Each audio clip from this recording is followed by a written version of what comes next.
I've been invited to judge for the AFIs this year, which has been great on the 200 seconds competition for the Australia Post, which has been really, fulfilling to see some of the stuff these high school students are making is incredible. So, it's been a really busy year since then, so it's been great.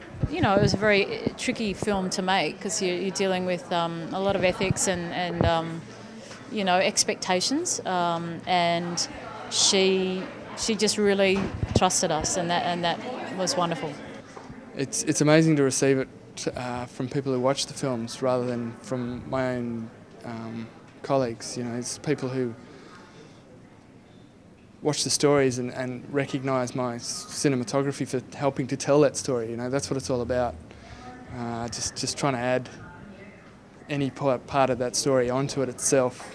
So, proud as punch.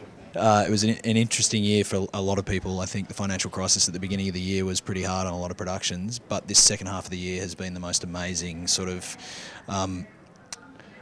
proliferation of films within this country, and with television as well. Definitely there's a lot happening, so it's been good, and I've definitely been feeling the benefits of that. It feels phenomenal, actually.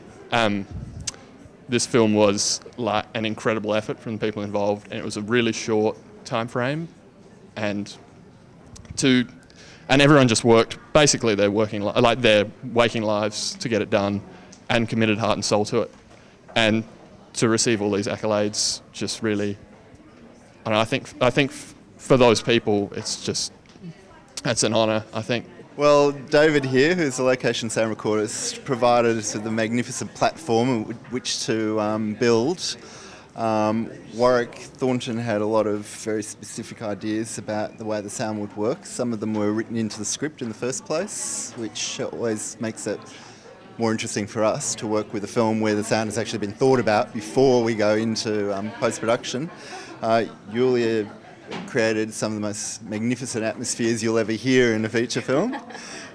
Tony was our dialogue editor in a film with very little dialogue, and spent an awful lot of time making sure that we could use as much of David's beautiful location sound as possible. It's always, for me, interesting to have ethnic music, and and it's always interesting to work on a project like this where it's kind of a collaboration between different studios in different states as well. Because Andrew works in Melbourne and I work in Tasmania. Amazing. Totally unreal, really. It hasn't really sunk in for all of us yet, but we're so honoured to be recognised for our talents. It's ridiculous. I don't even know half the people here, but still, it's just amazing the fact that we are here, and so early in our careers as well. So it's amazing. Yeah. Walter? It's a very enjoyable experience that I hope to repeat in the future.